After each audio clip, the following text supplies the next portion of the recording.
Perkenalkan, nama saya Sagita Putri Faradila, NPM 2014-23-1001, Prodi Teknologi Industri Pertanian, kelompok 10. Assalamualaikum warahmatullahi wabarakatuh. Perkenalkan, nama saya Cahya Yola Olivia, NPM 2014-231013 dari kelompok 10. Assalamualaikum warahmatullahi wabarakatuh.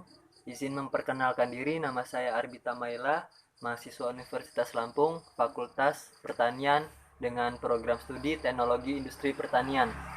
Izin memperkenalkan diri, nama saya Irsa Rafli dengan NPM 2014-231038 dari program studi Teknologi Industri Pertanian Universitas Lampung. Di sini saya berasal dari kelompok 10 mata kuliah Prinsip Dasar Rekayasa.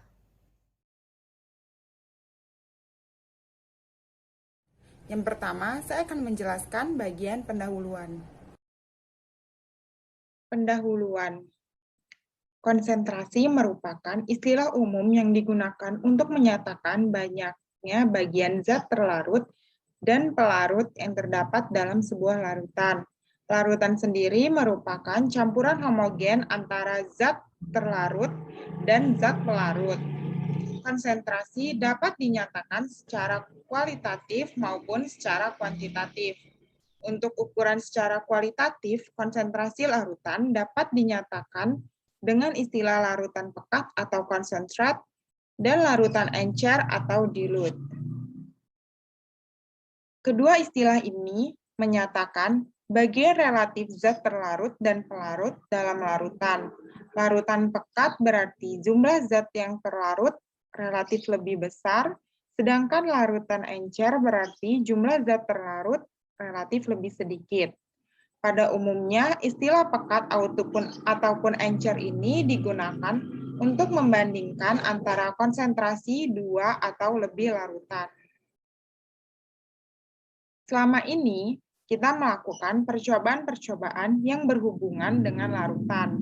Saat kita membuat larutan, kita tidak pernah mengukur berapa jumlah konsentrasi dari larutan yang telah kita buat.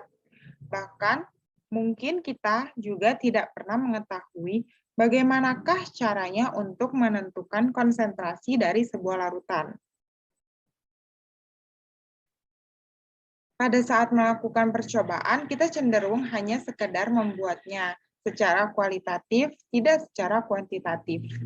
Kita hanya sekedar menakar-nakar saja jumlahnya tanpa menghitung jumlah pastinya. Jadi, alangkah baiknya apabila kita dapat mengaplikasikan perhitungan konsentrasi larutan saat kita membuat larutan tersebut, sehingga hasil larutan yang kita dapat menjadi lebih bagus. Kelarutan suatu zat bergantung pada sifat zat itu, molekul pelarut, temperatur, dan tekanan. Meskipun larutan dapat mengandung banyak komponen, tetapi pada kesempatan ini hanya di bahan larutan yang mengandung 2 komponen saja, yaitu larutan biner. Komponen dari larutan biner yaitu zat terlarut dan pelarut. Penting bagi kita untuk mengetahui cara-cara penentuan konsentrasi larutan. Penentuan konsentrasi larutan dapat dilakukan dengan cara mencari molaritas, molalitas, normalitas, berat ekivalen, dan masih banyak lagi. Percobaan kali ini dapat membantu kita bagaimana caranya untuk menentukan ataupun menghitung konsentrasi dari sebuah larutan. Selain itu, kita juga dapat mengetahui apa yang dimaksud dengan larutan. Tujuannya adalah menjabarkan konsep larutan dan konsentrasi, mengidentifikasi permasalahan perhitungan dalam larutan dan konsentrasi, dan yang terakhir adalah menganalisa studi kasus terkait larutan dan konsentrasi. Pengertian larutan. Kita harus tahu dulu sebelumnya, pengertian larutan itu apa? Pengertian larutan itu terjadi karena konsentrasi merupakan besaran untuk menunjukkan kepekatan suatu larutan. Apakah larutan itu? Larutan merupakan campuran homogen yang dibentuk melalui reaksi antara pelarut dan zat terlarutnya. larut adalah zat dengan jumlahnya yang banyak. Sedangkan zat yang terlarut itu jumlahnya lebih sedikit dari jumlah zat pelarutnya. Lalu apa hubungan antara larutan dan konsentrasinya? Nah, di sini adalah pengertian konsentrasi larutannya. Konsentrasi larutan di sini adalah besaran yang menunjukkan kepekatan suatu larutan melalui perbandingan antara pelarut dan zat terlarutnya. Jika zat terlarutnya banyak, maka larutan yang dibentuk memiliki konsentrasi yang tinggi atau pekat.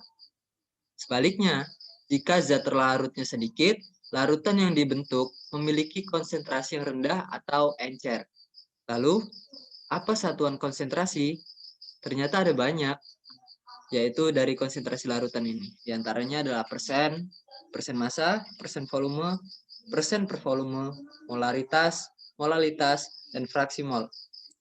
Nah, di sini saya akan menjelaskan 5 dari satuan konsentrasi larutan tersebut. Satuan dari konsentrasi larutan.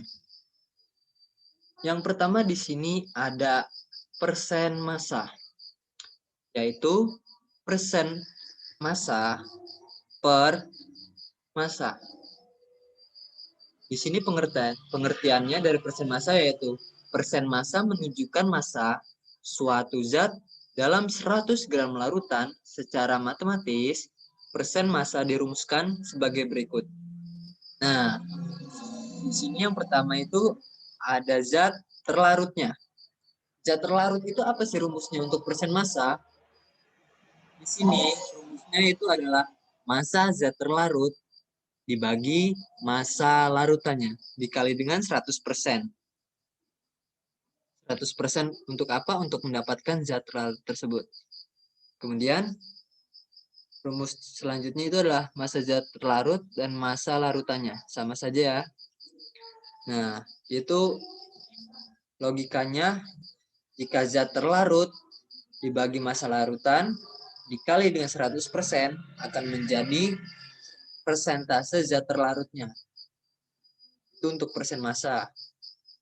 Dan yang kedua, persen volume, yaitu persen V per V. Di sini pengertiannya dari persen volume adalah satuan yang menunjukkan volume suatu zat dalam 100 ml larutannya. Secara matematis, persen volume dirumuskan sebagai berikut. Nah, rumusnya di sini itu adalah persen volume zat terlarutnya sama dengan volume zat terlarutnya dibagi dengan volume larutan dikali 100%. Jadi untuk mendapatkan persentase volumenya itu dengan menghitung volumenya juga. Nah, di sini volume zat terlarut dibagi volume larutannya. Misalkan garam dibagi dengan larutannya air dikali dengan 100%, mendapatkan persentase volume zat terlarutnya. Nah, kemudian di sini yang ketiga, persen massa per volume dalam kurung persen M per V. Nah, jadi persen massa per volume itu merupakan salah satu konsentrasi larutan yang menunjukkan massa zat 100 ml larutannya secara sistematis. Persen per massa volume dirumuskan sebagai berikut. Nah, untuk mendapatkan persen massa per volume itu rumusnya ini. Dari persen massa per volume zat terlarutnya itu sama dengan massa zat terlarutnya dibagi dengan volume larutannya dikali dengan 100%. Nah, untuk logikanya massa zat terlarut kita ambil 100%, 100 gram garam ibaratnya kita bagikan dengan volume larutannya. Jadi larutannya itu air kemudian dikali dengan 100%. Untuk mendapatkan persentase massa per volume zat terlarut. Nah, kemudian di sini yang keempat adalah molaritas atau M besar ya untuk satuannya. Nah, pengertian dari molaritas ini tidak akan terlepas dari besaran bernama mol. Nah, hal itu karena molaritas merupakan satuan konsentrasi yang menunjukkan banyaknya mol dari zat terlarut dalam 1 literan larut. Secara matematis, molaritas dirumuskan sebagai berikut.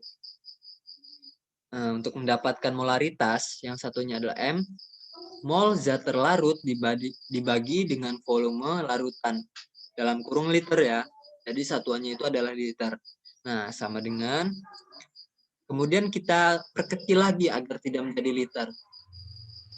Menjadi mol zat terlarut per volume larutan mililiter.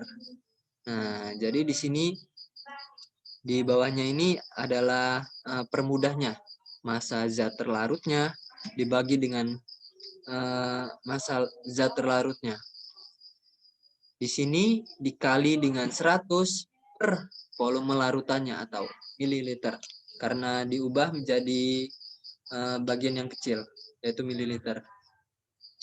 Kemudian yang selanjutnya itu adalah molalitas.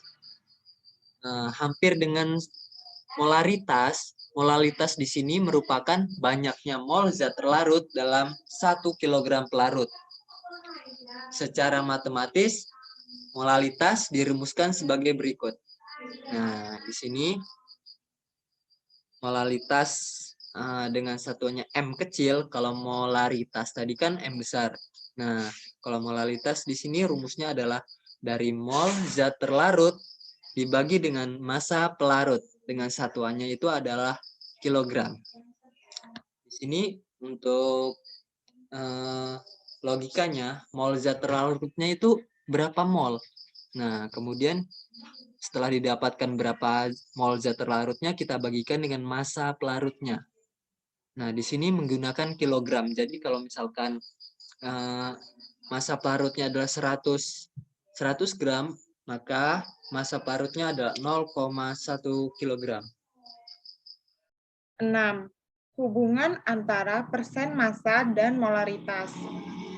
Dari persamaan yang telah disebutkan sebelumnya oleh teman saya, ternyata bisa dicari hubungan antara persen massa dan molaritas. Rumusnya yaitu molaritas M sama dengan persen dikali massa jenis dikali 10 dibagi MR. Catatan di sini persennya yang dimaksudkan adalah kadar dan hanya bilangan saja yang dituliskan. Jadi apabila kita akan mengerjakan soal, lalu menggunakan rumus ini, bagian persennya kita masukkan bilangan saja. 7. Fraksi mol. Fraksi mol merupakan satuan konsentrasi yang menunjukkan perbandingan antara konsentrasi mol zat terlarut atau pelarut terhadap larutannya. Adapun persamaan fraksi mol adalah sebagai berikut. XT sama dengan NT dibagi NT plus NP, dan XP sama dengan NP dibagi NT plus NP, dengan XT plus XP sama dengan 1. Keterangan di sini XT adalah fraksi mol zat terlarut, NT adalah mol zat terlarut, XP adalah fraksi mol terlarut, dan NP adalah mol zat terlarut. 8 adalah pengenceran. Untuk mengurangi tingkat kepekatan suatu larutan, kita bisa melakukannya dengan menambahkan air. Nah, metode ini dikenal sebagai pengenceran. Larutan yang diencerkan jelas mengalami perubahan konsentrasi dan volume. Namun demikian, jumlah mol larutan tidak akan berubah. Oleh karena itu, pengenceran dapat dirumuskan sebagai berikut, yaitu mol awal sama dengan mol akhir. Dengan rumusnya M1 kali V1 sama dengan M2 kali V2. Lalu, yang selanjutnya ada molaritas campuran. Jika dua jenis larutan dengan konsentrasi berbeda dicampurkan, maka akan terbentuk larutan baru dengan konsentrasi tertentu. Konsentrasi larutan setelah dicampurkan dirumuskan sebagai berikut, yaitu molaritas campuran sama dengan mol total dibagi volume total.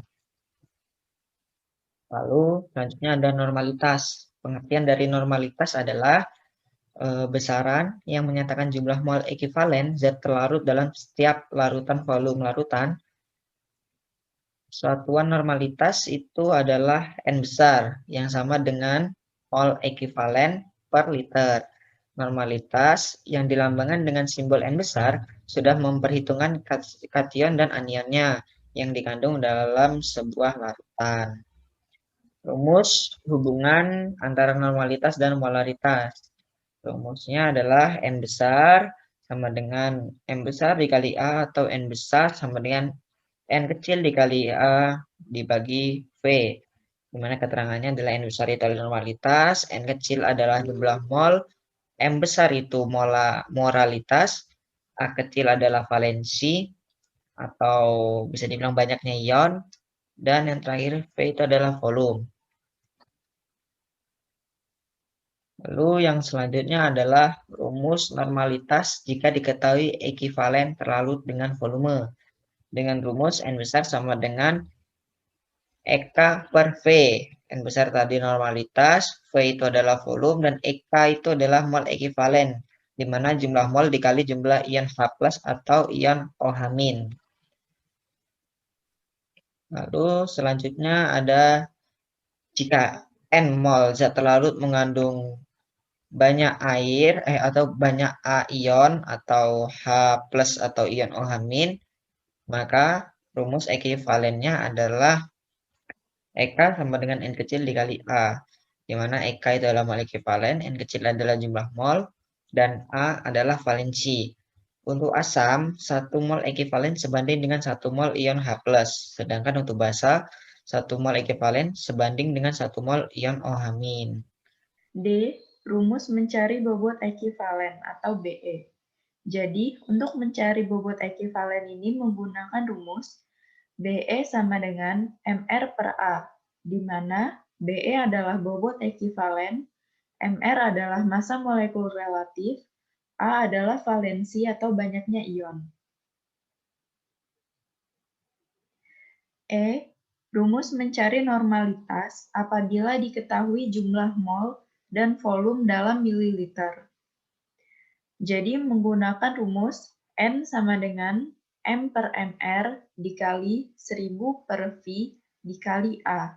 Atau bisa juga menggunakan rumus N sama dengan M per BE dikali 1000 per V, di mana N adalah normalitas, M adalah massa zat terlarut, MR adalah massa molekul relatif, A adalah valensi atau banyaknya ion, V adalah volume. Sekarang kita masuk ke contoh soal. Contoh soal yang pertama, hitunglah besarnya molaritas larutan asam nitrat yang mengandung 40% HNO3 dengan massa jenis larutan 1,2 kg per liter dan MR-nya adalah 63. Yang pertama, kita tulis terlebih dahulu diketahuinya. Dari soal ini kita ketahui massa jenis larutannya, massa jenisnya yaitu 1,2 kg. Lalu kita ubah ke gram, jadinya dikali dengan 1000, hasilnya adalah 1200 gram. Lalu diketahui volumenya adalah 1 liter. Kita ubah ke mililiter, jadinya 1000 mililiter. Lalu diketahui juga MR-nya adalah 63. Selanjutnya yang ditanya adalah molaritas.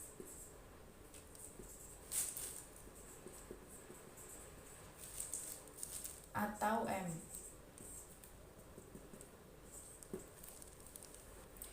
Setelah kita tulis diketahui dan ditanyanya, langsung saja kita cari jawabannya.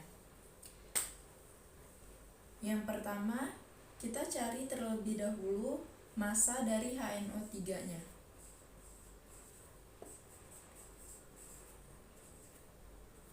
Dari soal tadi kita ketahui 40%. Lalu massa jenis larutan yang sudah kita ubah tadi jadi 1200 gram.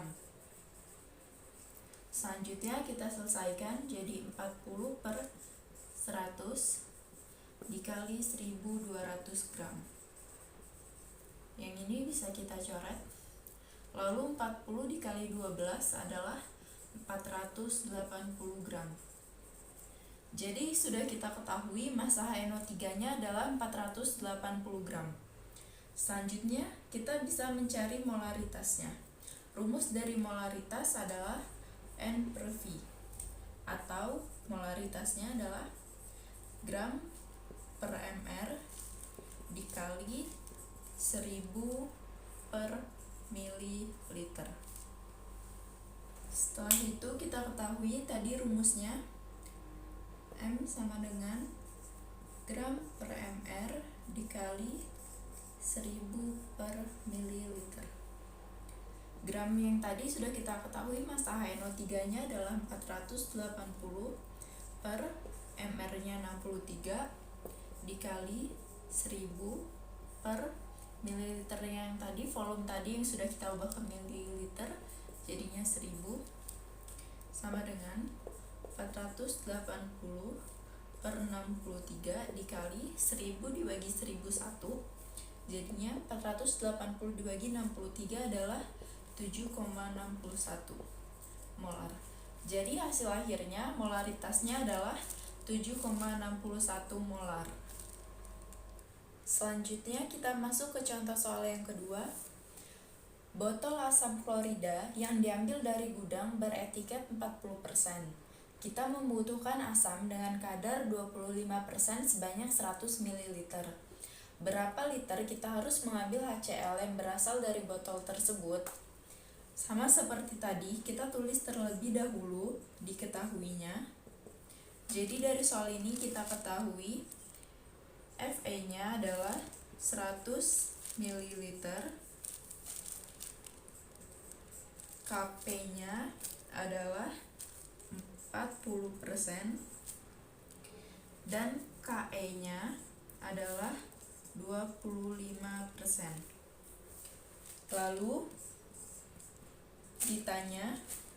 yang ditanya adalah Fp. Setelah kita tulis diketahui dan ditanyanya, kita bisa langsung mencari jawabannya.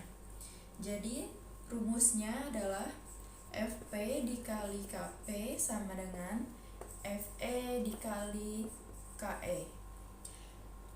Fp tadi adalah yang ditanya, dikali Kp-nya tadi kita ketahui 40% atau 40.